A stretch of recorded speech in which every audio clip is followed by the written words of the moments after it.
بسم اللہ الرحمن الرحیم۔ السلام علیکم دوستو، آج ہم بات کریں گے لمبی امیدی سے بچنے کا طریقہ کار۔ کیا باغ بنے گی؟ ہمیں کیا ہو گیا ہے؟ حضرت سیدنا امام محمد بن محمد غزالی رحمۃ اللہ فرماتے ہیں کہ موت کی یاد دل میں بسانے کا اس سے بہتر کوئی طریقہ نہیں کہ جو مر چکے ہیں ان کے چہرے اور صورتیں یاد کرے کہ انہیں موت نے ایسے وقت میں آ دبوچا تھا جس کا انہیں وہم و گمان بھی نہ تھا۔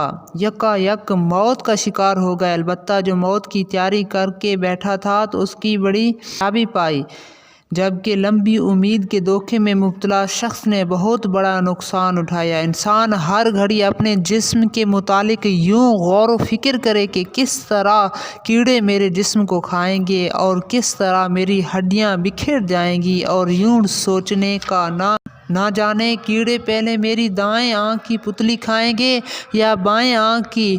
میرا جسم کے کیڑوں کی خوراک بن چکا ہوگا، مجھے صرف وہی علم و عمل فائدہ دے گا جو میں نے خالص اللہ کریم کے لیے کیا ہوگا۔ اس طرح کی سوچیں دل میں موت کی یاد تازہ رکھیں گی اور اس کی تیاری میں مشغول کریں گی۔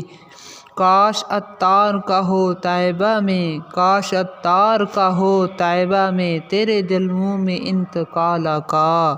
صلی الحبیب صلی اللہ تعالی علی محمد۔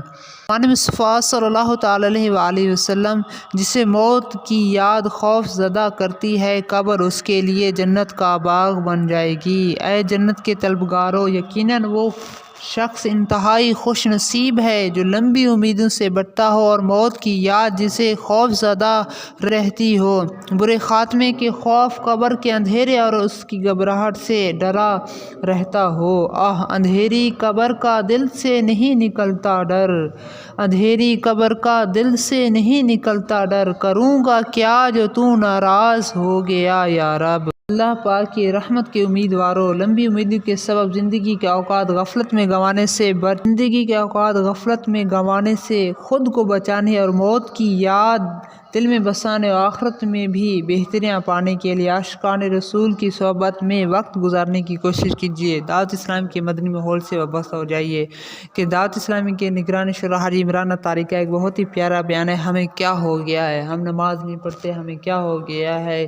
ہم دنیا کی طرف راغب ہو گیا، ہمیں کیا ہو گیا۔ اس حوالے سے بہت اچھا بیان ہے حاجی عمران اطاری کا جو بیان ہے، انشاءاللہ اس کی لنک جو آپ کو نیچے مل جائے گی، وہاں سے بھی جا کر آپ دیکھ سکتے ہیں، سن سکتے ہیں۔ بہت ہی پیارا بیان فرماتے ہیں، ان کا انداز بہت اچھا ہے۔ آپ اس سے عرض ہے کہ ان کے بیان سنتے رہیں، ان کے سوشل میڈیا پیج کو بھی لائک کر دیں، اس سے انشاءاللہ ہماری تربیت ہوتی رہے گی، ہمارے علم میں اضافہ ہوگا۔ حاجی عمران اطاری کا یہ بیان ضرور سنیں، انشاءاللہ آپ کو دنیا آخرت بھلائیاں عطا ہوگی۔ اللہ دعا ہے کہ اللہ تعالیٰ ہمیں آخرت کی تیاری کرنے کی توفیق عطا فرمائے، دنیا جہاں میں بھلائیاں عطا فرمائے۔ السلام علیکم۔